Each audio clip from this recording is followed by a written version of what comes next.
मित्रांनो, तुमचं पुन्हा एकदा सुमिरित मराठी ह्या यूट्यूब चॅनेलवर स्वागत आहे. आजची कथा सुरू करण्यापूर्वी जर कोणी ह्या चॅनेलवर पहिल्यांदाच आले असाल आणि अजूनही सबस्क्राईब केले नसेल तर नक्की सबस्क्राईब करा. धन्यवाद.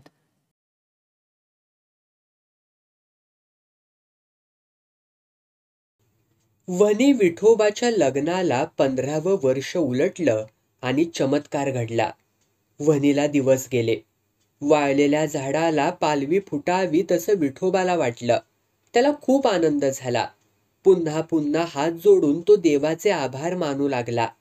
आपण कुठल्या कुठल्या देवांना नवस बोललो होतो ते आठवू लागला. सगळे नवस आता आठवणीने फेडायचे असं ठरवू लागला. पण त्याला भीती वाटत होती. विसरून एखादा नवस फेडायचा राहणार तर नाही ना. तसा राहिलाच तर बाधतो म्हणतात.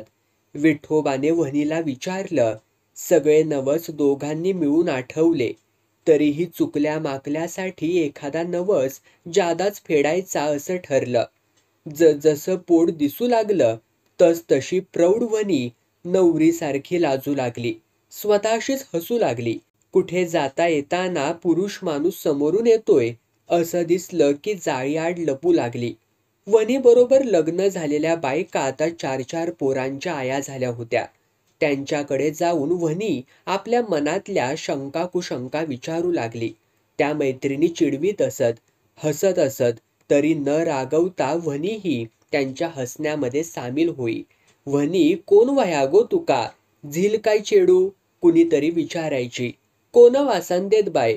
माझा पोट फाडून येतला तेतुरच मी समाधानी असय, वनी सांगायची. 15 वर्षांनी का होईना आपली कूस पालवते यातच ती समाधानी होती, सुखी होती. मुलगा किंवा मुलगी ही गोष्ट तिच्या दृष्टीने नगण्य होती.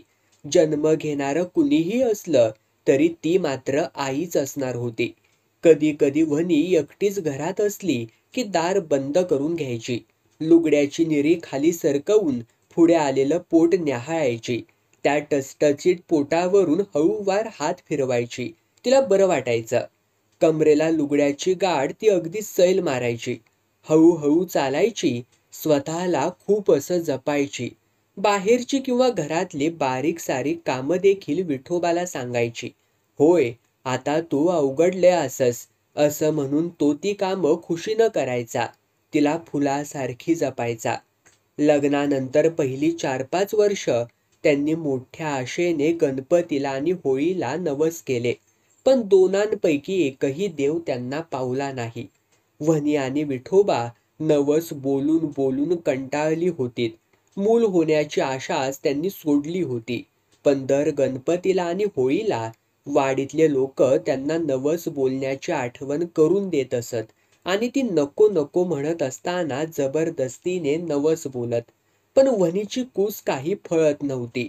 विठोबाचे मित्र त्याला चिडवीत असत, म्हणत, तुझ्यातच दम नाही रे, नांगर मावशीत लावतस वायच खर्शीत लाव. विठोबा असल्या बोलण्याने दुःखी कष्टी व्हायचा, पण बोलणं हसण्यावारी नेल्यासारखंच भासवायचा. त्याने आपल्या छोट्या भाच्यावर जयरामवरती खूप जीव लावला होता. मनात आलं की तो उठायचा आणि बहिणीच्या गावी जाऊन जयरामला घेऊन यायचा.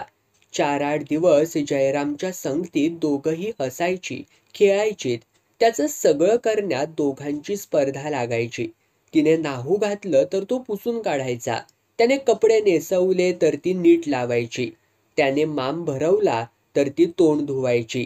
ते दिवस मज्जेत जायचे. आपल्याला कधी काही मूल होईल याची आशाच विठोबाने सोडली होती. एकदा जयरामला आपल्या घरी आणलं असताना विठोबा वनीला म्हणाला होता, आवड्याक दुसरो झील झालो काय जयरामाक आम्ही हकडेच घेवन येवया. नंदाबाई ऐकतीत का हो? वनीने विचारलं होतं. ऐकतला नाही की त्याला काय करूचे असं 2-2 झील ठेवून. अहो 2 असले 4 असले म्हणान आपल्या काळजाचं तुकडो कोण लोकाक देत हे काय? लोकाक कोणाक? मी भाव तेचो. भाव म्हणजे काय लोक झालो का? तुमका नाय कळूचा, माका नाय कळाचा, तुका लय कळता हा, असं म्हणून त्याने जयरामकडे पाहिला आणि हसला. रवशीत ना रे जयरामा? हा, माका हयच रवांसारख्या वाटता हा. 6 वर्षांच्या जयरामाने सांगितलं होतं, खरा कायता सांग, रवशीत तर पुढल्या सालाला हेच शाळेत तुझा नाव घालूया आपण. खराच रवान.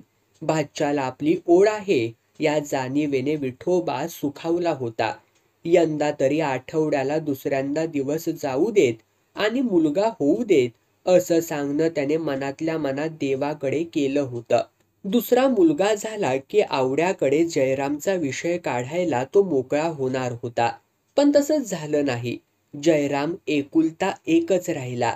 आता तर तो शाळेत जाऊ लागला होता. त्यामुळे पहिल्यासारखं मनात येईल तेव्हा जाऊन त्याला आपल्या घरी आणताही येत नव्हतं. जेव्हा जेव्हा विठोबा रिकामा असे तेव्हा तेव्हा त्याच्या मनात विचार येत असत, आपल्याला मूल का नाही? आपल्याला हवं असताना होत नाही आणि त्या सख्या म्हाराला नको असताना 8-8 पोरं, तेही सगळेच झील. निर्वंशाची इष्टक बाधते म्हणतात, तसं तर नसेल ना? आपला आजा निर्वंशी, आपली आईही त्याचं एकुलतं एक अपत्य. त्याने आपल्या बापाला घरजावई करून घेतलं, म्हणजे स्वखुशीने सगळं दिलं. मग ते का बाधतं? मी त्या निर्वंशाचं सगळं व्यवस्थित करतो. देव्हाऱ्यात त्याच्या नावाने ठेवलेल्या नारळाला अमावस्या, पौर्णिमेला, सणासुदीला देखील फूल घालतो. माझ्या बापाची कावळ्याची वाडी नळ्यावरती ठेवतो, तशी आठवणीने त्यालाही ठेवतो. त्याच्या मुलाने किंवा नातवाने केलं असतं ते सगळं मी करतो, अगदी मनापासून करतोय. मग त्याचा माझ्यावरती राग का? मी निर्वंशी का? या प्रश्नांना त्याच्याकडे उत्तरच नसे. प्रश्नामागून प्रश्नच उभे राहत. विचार करून थकला की तो उठे आणि पुन्हा कामाला लागे. वावटळीतल्या पानांसारखे मनात भिरभिरणारे प्रश्न पांगवण्याचा प्रयत्न करी. पण आता सगळे प्रश्नच संपले होते. त्याच्या बायकोच्या गर्भामध्ये अंकुर वाढत होता. विचारांची वावटळ थांबली होती. प्रश्नांचा पाचोळा जमिनीवरती स्थिरावला होता. चैत्र सुरू झाला होता. आंबे, काजू झाडांवरती वाऱ्याबरोबर झुलू लागले होते. नुकतीच फुलांतून बाहेर दिसू लागलेली करवंद आणि जांभळं दिसामासांनी वाढत होती. रातांब्यांच्या फांद्या वाकल्या होत्या. भेडसं फुटत होती. अवघा निसर्गच फळाफुलांनी लगडला होता. दुपारच्या जीवघेण्या उन्हातही ही लेकूरवाळी झाडं हसायची. सगळीकडे असा फळांचा मोसम असतानाच रामनवमीच्या दुसऱ्या दिवशी वनी बाळंत झाली. मुलगी झाली. विठोबाचा तो दिवस खूप गडबडीचा गेला. तिन्ही सांजेपासून वनीच्या पोटात दुखत होतं. सुईण शेजारच्या आयाबाया वळईत, तर विठोबा ओट्यावरती बसून जागत होता. शेवटी सकाळी तांबडं फुटायच्या वेळी वनी बाळंत झाली. त्यानंतर त्याने वळईच्या वायनाजवळ खड्डा खणून नाळ पुरली. बाळंतिणीला स्वतंत्र खोली नव्हती. चाटमाकडचा तट्टा आणून त्यानं वळईतच बाळंतिणीसाठी खोली तयार केली. पाठल्या दारची न्हाणी उघड्यावरती होती, ती दिंड्याच्या टाळांनी कुडली. बारीक सारीक सगळी कामं करून झाल्यावरती संध्याकाळी ढोरं सोडणीच्या सुमारास तो मोकळा झाला. शरीराने तो खूप थकला होता, पण मनाने मात्र टवटवीत होता. वनीला आणि चेडवाला बघायला येणाऱ्या शेजारनी पाजारणींच्या मस्करीला मनापासून दाद देत होता, हसत होता. दिवे लागणीला सुईणीनेच जेवण केलं आणि वाढलं. आवड्याला निरोप गेला होता. ती येईतोपर्यंत सुईणच घरातलं जेवणखाना आणि कपडे फडके बघणार होती. जेवण झाल्यावर विठोबा ओट्यावरती येऊन बसला. वनीला नुकतंच जेवण दिलं होतं. ट्या ट्या मुलगी रडू लागली. विठोबाला हसू आलं. हे रडणं ऐकण्यासाठी गेली 15 वर्ष आपले कान आसुसले होते. जीव एकवटला होता. ते रडणं ऐकलं. कान तृप्त झाले. जीव मोकळा झाला. नांगर खर्शीत लागलो, असं स्वतःशीच म्हणून तो हसला. 4थ्या दिवशी आवडा आली. कंबर कसून कामाला लागली. 5व्या दिवशी साटम मामांना विचारून विठोबाने सगळी तयारी केली. हेशीच्या भेताची गोल आटी बांधली. तिला आक्याची जाळी लावली. आटीच्या भोवतारी 21 धनुकल्यांना एक काजऱ्याचं पान आणि पेंडकुळणीची फुलं बांधली. छानसं झुंबर तयार झालं ते त्याने बाळंतिणीच्या तट्ट्याच्या खोलीत टांगलं. वाऱ्याबरोबर झुंबर गोल फिरू लागलं. त्याखाली समई आणि करा, तांदूळ आणि नारळांचा मांड होता. बाजूला विडा सुपारी मांडली होती. ती मांडणावळ मंद समईच्या प्रकाशात सुरेख दिसत होती. उरलेल्या काजऱ्याच्या फांद्या त्याने घराच्या मागच्या पुढच्या पाचगाळीमध्ये खोचून ठेवल्या. पाचवीची पूजा झाली. घरच्या गावच्या देवाला गाऱ्हाणी करून झाली. मग जेवण सुद्धा झाली. रात्रभर पाचवीचं झुंबर फिरत होतं. ते पाहून मुलगी हसत होती. सटी हसवता हा, आवळा सांगत होती. मुलीकडे कौतिकाने पाहून वनी देखील हसत होती. पाची पळवायला म्हाताऱ्या सोन्या गुरवाला बोलावलं होतं. भल्या पहाटे तो आला. त्याने झुंबर सोडलं. त्या खालचा तांदळा नारळाचा विड्या सुपारीचा मांड उचलून सुपात घेतला. त्यात पेटतं निरांजन घेतलं आणि अंधारातून दूर निघून गेला. 12व्या दिवशी बारसा झाला. आवड्याने आपल्या भावाच्या पहिल्या वहिल्या मुलीचं नाव ठेवलं चंपा. बारशाला जयरामही आपल्या वडिलांबरोबर आला होता. तो आता मोठा झाला होता, 15 वर्षांचा. बारशाला आलेली माणसं निघून गेली होती. आवडा, तिचा नवरा जयराम आणि विठोबा ओट्यावरती बसली होती. विठोबा खुशीत होता. त्याने जयरामला जवळ घेतलं आणि त्याच्या पाठीवरून हात फिरवीत आवड्याला म्हणाला, चेडू उसरा जलामला. 5-6 वर्षा आधी जलामता तर जावय आयतो होतो. सोदूक जावक नको होता. सगळीच हसलीत. जयराम लाजला. मामाच्या मांडीवरून उठू लागला. विठोबाने त्याला धरून ठेवलं आणि विचारलं, तू लवकर जलामलंस काय चंप्यानं उशीर केल्यान रे? जयरामकडे पाहून पुन्हा सगळी हसलीत. अंगातली सगळी ताकद लावून जयराम विठोबापासून सुटका करून घेण्यासाठी धडपडू लागला. विठोबाने त्याला घट्ट धरून ठेवलं. मामा सोडित नाही असं पाहून तो आईला म्हणाला, आये बघ मामा माका सोडित नाही हा. अरे लाड करता हा ते करून घे. आजचो दिवस करतलो, उद्यापासून नाही करूचो आता. आवडा म्हणाली, की त्या माका चेडू झाला म्हणान. नाही रे बाबा, तसा माझ्याकडसून होवचा नाही. अरे ता काल जलामला हा. तुका मी गेली 15 वर्षा खेळवत हय. इठोबा खळ्यातून साटम मामांनी खणखणीत हाक आली, यावा मामांनू यावा. जयरामला सोडून विठोबा त्यांच्या स्वागतासाठी पुढे झाला. साठी कधीच मागे टाकलेले पण कृश असून खडखडीत असलेले साटम मामा आत येऊ लागले. चेडवाचो घुगऱ्यो असत काय रे सरलो रे? असत असत. सरतीत कशो मामांनो, बसा बसा. म्हणतला उशीर झालो हाय. म्हणान काय झाला? आणि सरलो तर परत वाटाने उकडत टाकूया तुमच्यासाठी. मामा हसले आणि माच्यावरती बसले.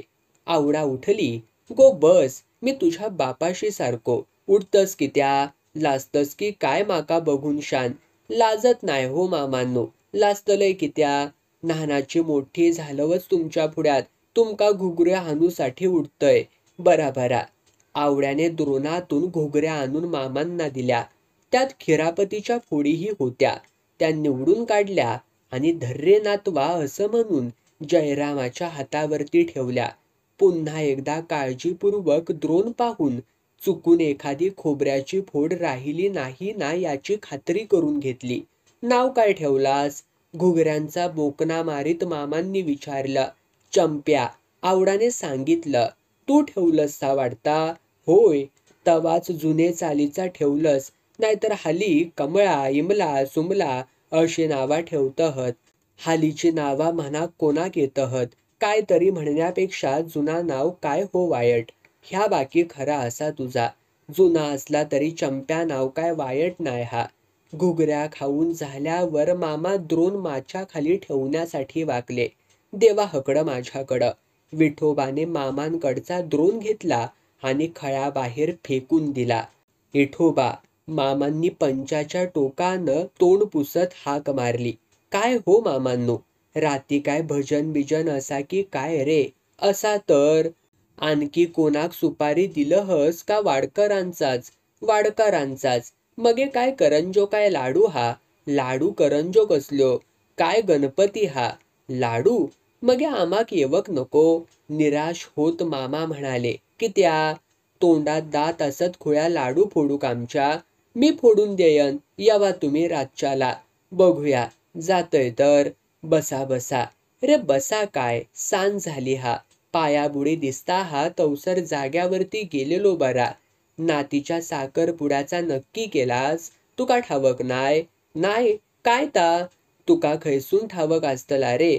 बायको बाळंत झाल्यापासून तू घराबाहेर पडलंस खय? कधी हा? उद्याच्या मंगळवारी नक्की केलेलं, पण कल निरोप इलो. कसलो निरोप? सुतीक झाला हा. कोणची तरी म्हातारी ढकालली. त्या सावंतांचा तसलाच रे गोतर मोठा. सगळं गाव सावंतांचो. 11 दिवसाचो सुयेर नि 11 दिवसाचो सुतीक. देवधर्माचा लग्न कार्याचा काम अगोदर ठरून करी सारख्या हा. कदवा कोण राम म्हणत नि कदवा कोण ट्याव करीत सांगा येऊच नाय. ह्या मात्र खरा हा. माझ्या भिवण्याची गजाल ठावक हाय तुका? कसली रे? त्याचा लगीन झाला नि पाठोपाठ 5 वर्षा रजा काढून चतुर्थीक यववासाठी 5 वर्षा अडचण. सुतीक नाहीतर सुयेर हा. ववसाचा सोड तिवशी कोसांवरून येवन गणपतीक फूल घालूक पण गावला नाय. अखेरे कधी ववासलो ठावक हा? कधी? गेल्या साला पेन्शन घेवन इल्यार त्याचो थोरलो झिलनी तो दोघं एकदम ववासले. अशो गमतो असत. तुझो भाऊबंद कोण गावात नायता याक बरा हा. तुमचं भाऊबंद नाय मामांनू? जयरामने मध्येच विचारलं. तुका ठावक नाय? साटम मामा जयरामला म्हणाले. अरे इठोबाचो बापूस म्हणजे तुझो आजो घर जावाई. तुझे आज एक पण कोण भाऊ बहीण नाय हा. एकटीच ती. तुझो आजो घर जावाय झालो आणि हयच रवलो. भाऊबंद लांब रवले आपल्या गावात. त्याचो सुयेर सुतीक ह्याका कोण सांगता हा. बोलणं संपता ते उठले. बरा जातय आता, नाहीतर म्हातारी शेडून खातय माका. इतकं भीतस? विठोबाने हसत हसत विचारलं. अरे मारणाऱ्याचो हात धरशीत, बोलणाऱ्याचा तोंड धरशीत का तू? साटम मामा आपले निघून गेले. अंधार पडू लागला होता. विठोबा कंदील लावायला आतमध्ये गेला. वहिनीचं बाळंत पण काढून महिन्याने आवडा आपल्या घरी निघून गेली. त्या दिवशी वहिनीला उदास वाटलं. आपली आई नाही, पण आई काय करेल इतकं ननंदेनं केलं. बारशानंतर सुद्धा आपल्याला कसल्याही कामाला हात लावू दिला नाही. महिन्याभरात 4-5 कोंबड्यांचा सुरवा करून घातला. नरवेलेच्या जाडजूड पोळ्यांचा खुराक करून घातलो. मेथीचे लाडू करून दिले आणि महिनाभर पुरतील एवढे करूनही ठेवले. ओवा आणि सुक्या खोबऱ्याने डबा भरून ठेवला. मागच्या वेळी आली होती तेव्हा डोहाळे विचारून आपल्याला हवं असलेलं करून घातलंच. शिवाय स्वतःला करून घालावंसं वाटलं तेही करून घातलं. आणि हे सगळं पदर मोड करून. आता हे उपकार कसे फेडायचे? आकाबाई इलो म्हणान पल्लो इलो, वहिनी विठोबाला म्हणाली. त्याने नुसतंच तिच्याकडे पाहिलं. सगळं औशी सारख्या केल्यानी काय सांगायचा लागला नाय त्याका. मागाचा लागला नाय. मागाच्या अगोदर सगळा पुढ्यात ठेवत. पण विठोबा गप्पच होता. तो बोलत नाही असं पाहून वहिनीनं विचारलं. गप कित्या? गप खय? तू बोलत हस ता ऐकत हय. आकाबायांका भारीचा नाही पण जाडा भरडा लुगडा घेवकच वया. बाळंत पण काढता तिका देवचो असताय. सवकास घेवया. ता खय पळत नाय हा. सवकास कित्या? येळच्या येळार दिला तर त्याका मॉल असता. त्याचा सवकास बघूया. ता काय परक्या नाय हा. उद्यापासून आधी एक नवस फेडून टाकूया. देवाचा ऋण असा ता. हावो तुमका काय कळता की नाय हो? काय झाला आता? आणि 2 महिने नवस कसे फेडू गावतीत? कित्या? काय हरकत हा? बाळंतिनीक 3 महिन्यांचो सुयेर असता. 3 महिने माका देवाची पावंडी चढाक गावाची नाय. असा हा न्हय? माझ्या लक्षातच नाय. म्हणान सांगतय आकाबायांका लुगडा घेवा. घेवया. निस्ता घेवया म्हणा नको. उद्या मंगळवारा कणकवलेक जावा नि घेवन येवा एकदाचा. एकदा रवला तर रवलाच म्हणान. चंपाच्या आगमनाने घरातली उदासी पळून गेली. अवकाळात दूर झाली. घर आनंदाने भरून गेलं. ती दिसामासांनी वाढत होती. तिने बाळसं घेतलं. हुंकार देऊ लागली. आईला ओळखू लागली. ती दिसाताप गालांना खळ्या पाडून हसू लागली. उपडी परतू लागली. पुढे जाऊ लागली. हाताला मिळेल ते तोंडात घालू लागली. वनी 4-4दा घर झाडू लागली. तिने घाण केली की गवताच्या मुठीने काढून तेवढा भाग शेणाने सारवू लागली. ओट्यावरती वळईत अशी सारवलेली लहान लहान खळी दिसू लागली. हळूहळू चंपा बसू लागली, रांगू लागली. बाहेर जाईल पडेल म्हणून वनीची नजर तीक्ष्ण झाली. पहारा वाढला. चंपाला 10 महिने झाले नाहीत तोच ती उभी राहू लागली. भिंतीला धरून धरून चालू लागली. तिच्याशी खेळण्यात, तिचं कौतुक करण्यात वनीचा आणि विठोबाचा वेळ कसा निघून जाई ते कळत देखील नसे. विठोबा चंपाला खेळवत बसला होता. त्याचं लक्ष तिच्या कमरेतल्या दोऱ्याकडं गेलं. त्याने वनीला हाक मारली. काम टाकून वनी बाहेर आली. तुझं लक्ष हागो पोराकडे, करवादून विठोबाने विचारलं. की त्या काय झाला? ह्या बघ काय ता, कमरेतलो दोरो किती घट्ट झालो होतो. खुपलो बघ कसो पोराचो कमरेत. इतक्याच ना, तोडा तो आणि दुसरो बांधा. रामनवमी कधी गो? अजून महिनो 1.5 महिनो हा, अजून शिमगो पण इलो नाय. रामनिक चंप्या वर्षाचा होयत ना? होय. चंप्याचे कमरेत दोरो किती दिस बांधतहस? तर काय बांधा, चांदीची साखळी करूचो विचार हा. असा? होय. कोणचा घर फोडूचो विचार हा तुमका? विठोबा हसला, म्हणाला, घर फोडूचो नाय, पण पाडूचो विचार हा. काय ता माका कळला नाय. आबा सुभेदार, त्याचा काय झाला? पेडसनीर इलो हा ना, ता माका ठावक हा, पण तो घर बांधता हा. मगे जुना घर पाडून तो त्याचाच नया घर बांधतलो. जुना घर पाडूचा कंत्राट आम्ही घेवायचा ठरवला हा. तुम्ही कोणी कोणी? आम्ही 5 जणांनी. मी भरडा वैलो जगलो, कानो मारुती, थकलो नि सोमा कासार. घर पाडून जमीन पाणथळ करून देऊची असत. कितक्याक ठरवलंस? अजून ठरवलाय नाय, पण चंप्याचे साखळेचे पैसे सुटतेत. करा करा, काय वायट नाय हा. नाहीतरी आताचा काय काम हा, बसान राहण्यापक्षी हा बरा म्हणायचो. गेले 8 दिवस काम चाललं होतं. आबा सुभेदाराच्या घराचं छप्पर उतरवून झालं होतं. कालपासून भिंती पाडायचं काम चाललं होतं. घर 50-60 वर्षांपूर्वीचं होतं. भिंती हातभर रुंद होत्या. भिंतीची माती चिऱ्यासारखी घट्ट झाली होती. खणताना काही वेळा तर पहार दगडावरती आपटल्यासारखी वाटे. अंदाज केल्यापेक्षा काम भारी होतं. ठरलेल्या मुदतीत काम पुरं होणं कठीण दिसत होतं. 5ही जण सकाळी दिसायला लागल्यापासून संध्याकाळी अंधार पडेतोपर्यंत काम करीत. प्रत्येकाने भिंती वाटून घेतल्या होत्या. वरून भिंत तोडीत तोडीत ते एक एक भिंत भुईसपाट करीत होते. पण ही पद्धत विठोबाला विनाकारण वेळ खाणारी वाटली. हातातल्या भिंतीचं काम झाल्यावर त्याने नवी भिंत वरून तोडीत न येता तळाशी तोडून आखी पाडायचं ठरवलं आणि काम सुरू केलं. दिवस केव्हाच मावळला होता. संधी प्रकाश अजून मागे रेंगाळत होता. आपली चूक विठोबाच्या लक्षात आली. त्याने पूर्वेच्या बाजूने भिंत पाडायला घेतली होती. त्यामुळे त्याच भिंतीचा आडोसा त्याला होत होता. रेंगाळणाऱ्या संधी प्रकाशाचा लाभ काही काळ मिळत नव्हता. उत्साहाच्या भरात त्याने या गोष्टीचा विचारच केला नव्हता. किंवा आपलं काम दिवसा उजेडी संपेल असं त्याला वाटलं असावं. काही झालं तरी आजच्या आज ही भिंत पाडून सगळ्यांना चकित करण्यासाठी त्याने आपल्या कामाचा वेग वाढवला. भान विसरला. पहार घुसत होती, टवके उडत होते. तोच मोठा असा आवाज झाला. भिंत पडली.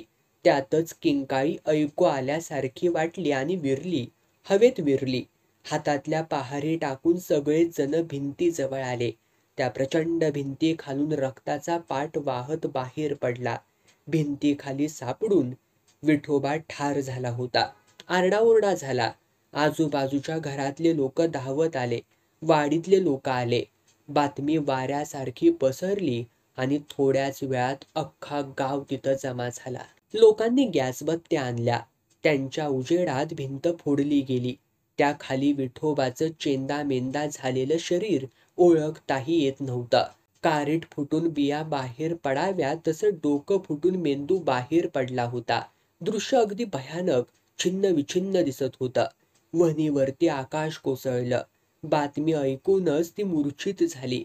बऱ्याच वेळाने ती शुद्धीवर आली, पण लोकांनी तिला विठोबाचं शेवटचं दर्शन घेऊ दिलं नाही आणि ते योग्यच होतं. चेचला गेलेला चेहरा आणि फुटलेलं डोकं हे दृश्य इतकं भयानक दिसत होतं की एकदा पाहिलेला पुरुषही ते पुन्हा पाहू धजणार नव्हता. विठोबाला मसनवटीत जाळलं नाही. गावापासून दूर व्हाळाच्या काठावरती त्याला पुरलं, अशी प्रथाच होती. माणूस अपघातात गेला किंवा खून झाला तर त्याला जाळीत नसत, पुरीत असत. विठोबा भिंतीखाली चिरडून मेल्यापासून गावात भीतीचं वातावरण पसरलं. अंधार पडला की कुणीही बाहेर पडेनासं झालं. अंधारावरही भीतीची छाया पडून तो अधिक गडद झाला, भीतीदायक वाटू लागला. गावात कुजबूज सुरू झाली. अपघात झाला तिथल्या शेजाऱ्या पाजारचे लोक काही बाही सांगू लागले. कुणी सांगायचा, इठो कुकारे घालता हा, घरावरती सकेरे मारता. कुणी सांगायचा, मध्यान्न राती यवन इठो भीत खंता, पारेयाचो आवाज येता. अशा एक ना अनेक गोष्टी कानावरती येऊ लागल्या. भीतीचं वातावरण अधिक गडद झालं. तिसऱ्या दिवशी आवडा आणि तिचा नवरा आला. वहिनीने आणि आवड्याने गळ्यात गळे घालून रडायला सुरुवात केली. रडता रडता दोघीही बोलत होत्या, मन मोकळं करीत होत्या, विठोबाचे गुण गात होत्या. त्यांचं सांत्वन तरी कसं करायचं असं लोकांना वाटत होतं. तासाभराने आवडाचा नवरा पुढे झाला. वहिनीचं सांत्वन करू लागला, धीर देऊ लागला. शांत होण्याऐवजी ती अधिकच रडू लागली, गहिवर घालू लागली. चंपाला घेऊन जवळच कुणीतरी शेजारीन उभी होती. आवडाच्या नवऱ्याने चंपाला आपल्या जवळ घेतलं. ह्या पोरी आरी बघून तरी रडावर, असं म्हणून तिला वहिनीच्या मांडीवरती ठेवलं. तिने निर्दयपणे चंपाला लोटून दिलं. अवदिसा पॉर जलामलाने बापाशी घेऊन गेला म्हणून अधिकच रडू लागली. आवड्याच्या नवऱ्याने चंपाला उचललं. अनपेक्षित प्रकाराने भेदरलेल्या त्या 11 महिन्यांच्या चिमुरड्या मुलीने त्याला घट्ट धरून ठेवलं. या अपघातात विठोबा जीवानिशी गेला. वहिनी निराधार झाली. चंपा पोरकी झाली. पण सुभेदाराचंही बरंच नुकसान झालं. जुनं घर पाडण्यापूर्वी त्यांनी जवळच मांगर आधी बांधला होता. जुनं घर पाडल्यावरती नवं घर बांधून होईतोपर्यंत ते तिथं राहणार होते. ही घटना झाल्यावर त्यांनी तिथं घर बांधायचा विचारच बदलला. पण त्यांना मांगरही सोडावा लागला. मांगरात राहायला ते भीत नव्हते. भूत प्रेत यांच्यावरती त्यांचा विश्वास नव्हता. फलटणीत असताना दुसऱ्या महायुद्धाच्या वेळी आजूबाजूला प्रेतांचा खच पडलेला असताना रात्रीच्या रात्री त्यांनी काढल्या होत्या. पण त्यांची बायको, सुना, नातू यांनी घाबरून जाऊन मांगर सोडायला लावला होता. आता ती सगळी माणसं सुभेदारांच्या चुलत भावाच्या घरी राहत होती. आज विठोबाला 6 दिवस झाले होते. सुभेदार साटमांकडे येऊन बसले आणि त्यांनी आवड्याच्या नवऱ्याला बोलावून घेतलं. म्हणाले, तुम्हाला सांगायचं म्हणजे जीवावर येतंय पाहुणं, पण तुम्हाला सांगितल्याशिवाय गत्यंतर नाही. तुम्ही त्यांचे जवळचे नातलग म्हणून तुम्हाला सांगतो. अंधारात ठेवून मला हे करायचं नाही. खरं म्हणजे मला हे पटत देखील नाही. असल्या गोष्टींवरती माझा विश्वास नाही. पण विठोबा रात्रीचा त्रास देतो, घाबरवतो, कुकारे घालतो, सकेरे फेकतो, असं तिथं जवळपास राहणारी माणसं सांगतात. मला काही या गोष्टीची माहिती नाही, कारण त्या घटनेच्या दुसऱ्या दिवशीच आम्ही राहत होतो तो मांगर सोडला आणि लांब चुलत भावाकडे राहायला गेलो. पण विश्वास बसो न बसो, 4 लोक सांगतात ते ऐकायलाच हवं. ते घाबरलेले आहेत. त्यांची भीती दूर करायलाच हवी. आवड्याचा नवरा निमूटपणे हे सर्व ऐकत होता. जे काही असेल त्याचा लवकरात लवकर बंदोबस्त करायला हवा. बांधावळ केली पाहिजे. सगळा खर्च मी करणार.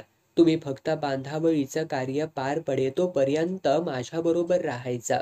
बांधावळ करणाऱ्या माणसाला मी उद्या संध्याकाळी बोलावलं आहे. तुम्हीही या. पाहुण्याने मान डोलावली. सुभेदार निघून गेले. शून्यात नजर लावून पाहुणा थोडा वेळ तिथंच बसला. त्याला काहीच कळेनासं झालं. विठोबा बिचारा देव माणूस, कुणाच्या अध्यात ना मध्यात. तो आता पिशाच्य होऊन लोकांना घाबरवतो, कुकारे घालतो, सकेरे मारतो. दैवगती, दैवगती. 13वं झाल्यावर आवडा आणि तिचा नवरा निघून गेलीत. वहिनी उद्ध्वस्त झाली होती, एकटी पडली होती.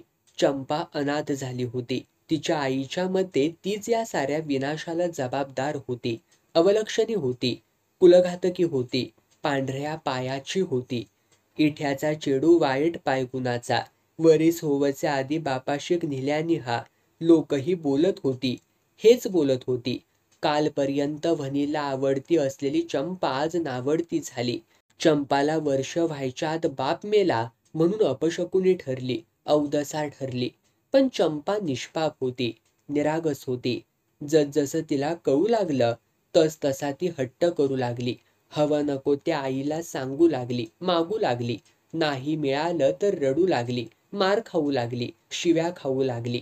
रागाच्या भरात वनी तिला मारायची, बोलायची, पण शेवटी जवळ यायची. कशीही झाली तरी ती तिच्या रक्तामासाची होती. ती होती म्हणून जगायला आधार होता. नवऱ्याच्या आठवणीने कंठ दाटून आला तर तिला कुशीत घेऊन रडता येत होतं. वनीच्या आयुष्याच्या पुढच्या वाटा भविष्याच्या अंधारात गडप झाल्या होत्या. चंपाचं ओझं घेऊन ती अर्ध्या वाटेवरती उभी होती. हे ओझं साधं नव्हतं, दिवसागणिक जड होत जाणारं होतं. जबाबदारी वाढवणारं होतं आणि सोबतीला कुणीही नव्हतं. चंपा वाढत होती, वयाने, समजुतीने. हट्ट करणं आपल्याला परवडणार नाही, तो पुरा तर होत नाहीच, उलट मार मिळतो हे तिला आता कळत होतं. महिने जात होते, वर्ष सरत होती. ती अनुभव घेत होती, अनुभवाने शहाणी होत होती. आता ती मोठी झाली, 12 वर्षांची. अंगापिंडाने मजबूत झाली. चांगलं चुंगलं काही खायला मिळत नसे, पण खायची ती अंगाला लागायचं. आता 1-2 वर्षात ती जाणती होईल, नातीधुती होईल, ही नवी काळजी वनीला लागली. जाईल तिथं वनी चंपाला नेऊ लागली. घरचं बाहेरचं काम शिकवू लागली. वयाच्या मानाने चंपा खूप करायची, वनीला मदत करायची, तिचा भार हलका करायची. वाडीतल्या बहुतेकांनी कांद्याचं परसू लावायचं ठरवलं. यंदा चंपा मदतीला मिळणार म्हणून वनीनेही मनावरती घेतलं. सगळ्यांबरोबर तिनेही कांद्याचं आव्हान आणलं. चांगलं 10 माग लावलं. मनासारखं पीक आलं तर वर्षाची बेगमी होणार होती. थोडेफार कांदे विकताही आले असते, त्यातून मिरगाचा मीठ मसाला आला असता. 1 दिवसाआड मायलेकी मिळून कांद्याचं परसू शिंपू लागल्या. कांद्यांनी मूळ धरलं, पाती तरारल्या, चांगल्या काळपट हिरव्या झाल्या, वाऱ्यावरती डुलू देखील लागल्या. आज अर्ध अधिक परसू शिंपून झाल्यावर वनीला थकवा वाटू लागला. पाय उचलवेनात. ती चंपाला म्हणाली, माझ्यानं आज न जा हा, तुझ्यावरती हवं तितक्या शिपने घराकी ये. वनी घरी गेली. आपल्यावरती एकटीवरती वनीने काम सोपावल्याचा चंपाला आनंद झाला. आपण मोठ्या झालो याची जाणीव झाली. तिने नेटाने उरलेलं परसू शिंपलं आणि घरी आली. हातपाय धुवून रांधपाच्या ववरीत गेली. वनीने चुलीवरती आदण ठेवलं होतं आणि चुलीजवळ बसून कोळमीमध्ये भाकरीसाठी मीठ मळीत होती. चंपा चुलीसमोर बसली. चुलीतल्या जाळाचा उजेड चंपाच्या तोंडावरती पडला होता. नुकतीच तोंड धुवून आल्यामुळे टवटवीत दिसत होती. नेहमीपेक्षा खूपच छान दिसत होती. क्षणभर वनी तिच्याकडे पाहतच राहिली. वनी आपल्याकडे पाहते हे कळल्यावरती चंपाने हसून तिच्याकडे पाहिलं आणि विचारलं, काय गे बघतस? काय नाही, सगळे माग शिंपलस? हा, शाब्बास. माका आज काय झाला ता 5 गळसांडले. पाऊल पुढेच पडना. 8-15 दिवसांनी असा कायता होता हा. अंगातला घोपानच नाहीसा झाल्यासारखा वाटता हा. कधी कधी कोंबो आरडापर्यंत नीज लागत नाही. त्याच्यामुळं असतला. आज वायच माझे टकलेर त्याल घालून गज. डोळं लागलो तर लागलो, गशीत ना. पण उत्तर आलं नाही. कणकेच्या गोळ्यावरती मुटका मारून तिने चंपाकडं पाहिलं. मोठा आ वासून ती जांभही देत होती. लवणी येता गो. चंपाने मानेनेच होकार दिला. आज दमलं ह शिपान. तिनं सांजाचा निजा नको गो, वायच थांब. घासभर खा आणि मगेच निज. पण लयच लवणी येता हा. डोळ्याक पाणी लावणे जा. चंपा उठली आणि डोळ्यांना पाणी लावून आली. तोपर्यंत वनीने भाताची मडकी वायलावरती ठेवून चुलीवरती तवा ठेवला होता. सकाळी वनीने चंपाला भाकरी भाजून दिली आणि परसुवाकडे निघाली. कळशीने शिंपताना कधी कधी पाण्याची धार मोठी पडते, माग विस्कटतो. तो सारखा करायचा होता. त्यात काल बरचसं परसू चंपाने शिंपलं होतं. माग थोडेसे जास्त विस्कटले असणार. लहान पोरांचं कसलं काम. पोरांच्या मळणीला भातही नाही आणि गवतही नाही हे तिला ठाऊक होतं. लांबूनच तिने परसुवाकडं पाहिलं. परसुवाचं बेळ तिला उघडं दिसलं. तिचं काळीचंच चरकलं. पोरांकल बेळा लावक नाही की काय म्हणायचा, असं म्हणत झप्पाझप पावलं उचलीत ती परसुवाजवळ आली आणि त्यातलं दृश्य पाहून डोक्यावरती हातच मारून घेतला. तिच्या डोळ्यांतून घळा घळा घळा पाणी आलं. शिंपून झालं की वनी रोज स्वतः परसुवाचं बेळ घट्ट लावायची. काल परसू शिंपून दंपलेली चंपा शिंपून झाल्यावरती परसुवातून बाहेर पडली. सवय नसल्यामुळे बेळ लावायचं विसरली. रात्री चुकार ढोरं परसुवात शिरली. त्यांनी कांद्याच्या पाती तर खाल्ल्याच, पण सगळीकडे फिरून सगळे माग तुडवून टाकले. रागाने दातोड चावीत वनी घरी परतली. चंपा मुलीच्या पुढे बसून भाकरी खात होती. तिथंच एका कोनाड्यात चुलीला लावण्यासाठी लाकडं आणून ठेवलेली होती. त्यातलंच एक वनीनं घेतलं आणि रान निस्ती खायच्या उपयोगाची, खैसून अवधीचा जन्मा केली हा, जलमल्याबरोबर बापाशीक नेल्यानी हा, आता माझी हाडा खाता हा, खय जातय था तळपाट करीत हा, असं बडबडत ती तिला मारू लागली. वनी आपल्याला का मारते ते चंपाला कळेच ना. ते विचारण्याची वेळही नव्हती. तिने वनीच्या तावडीतून आपली कशीबशी सुटका करून घेतली आणि बाहेर पळाली. पाठल्या दारच्या आंब्याखाली येऊन थांबली. तिच्या अचानक येण्याने आंब्याच्या पाळांवरती येणाऱ्या 2 चाण्या झरकन वर गेल्या आणि तोंड खाली करून शेपट्यांच्या झुपका उडवीत ओरडू लागल्या. चंपाने त्यांच्यावरती लहानसा दगड मारला आणि पळवून लावलं. त्याच्या ओरडण्याने वनीला आपला माग लागेल असं तिला वाटलं. चंपाने घराच्या दिशेने वाकून पाहिलं आणि वनी येत नसल्याची खात्री झाल्यावर खाली बसली. इतक्यात कानशिलावरून गळ्याखाली काहीतरी सरकत गेलं. ते तिने हात लावून पाहिलं. हात रक्ताने भरला.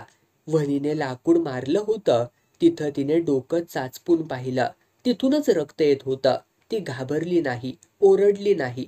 जिथून रक्त येत होतं ती जागा तिने हाताने दाबून धरली. तरीही रक्त कपड्यांवरती सांडलंच. कपडे भिजले. तिचे डोळे डबडबले.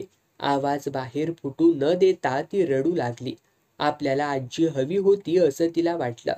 कुसम्याला आणि परब्याला त्यांच्या आईने मारलं की त्यांची आजी काढून घेते, पदराखाली लपवते, त्यांचे डोळे पुसते, वर अर्धी वाटी सुकं खोबरं आणि एवढा मोठा गुळाचा खडा देखील खायला देते. मला तसं कोणीही नाही. मारायला आई आहे, पण काढून घ्यायला आजी नाही. मला आजोबा नाहीत, वडील नाहीत. वनी जेव्हा तेव्हा म्हणते, माझ्या पायगुणाने वडील गेले. मी अवदस आहे. अवदसा म्हणजे काय? माझ्यामुळे बाबा कसे गेले, कसे वारले, मला तर ते आठवत देखील नाहीत. मी वाईट का आहे? मी वाईट आहे तर देवाने मला न्यायचं होतं की, बाबांना कशाला नेलं? माझ्यामुळे वनी दुःखी आहे. आज अचानक वनीने आपल्याला का मारलं? आपलं काय चुकलं? परसुवात जाताना तर वनी चांगली होती, चांगली गेली. मला भाकरी देऊन केसांवरून हात फिरवून गेली. मग परसुवातून तशीच परत आली आणि मला मारायला सुरुवात केली. काय झालं असेल? एखादा माग शिंपायचा राहून तर गेला नसेल ना? आणि राहिलाच तर त्यात मारण्यासारखं काय होतं? तिनेच तर झेपेल तेवढं शिंपायला सांगितलं होतं. मग काय झालं असेल? माग तर कोसळले नाहीत ना? तसंच असावं. लवकर शिंपून होण्यासाठी आपण कळशा आणून बदाबद ओतीत होतो, पण तेव्हा कसं आपल्या लक्षात आलं नाही. विचार करून तिचा चिमुकला मेंदू थकला. बसून बसून थकल्यासारखं वाटलं. तिथंच ती आडवी झाली. वाऱ्याच्या झुळकीने तिला आजीच्या मायेने हळूवार थोपटलं. पापण्या जड झाल्या. थोड्याच वेळात तिला गाढ झोप आली.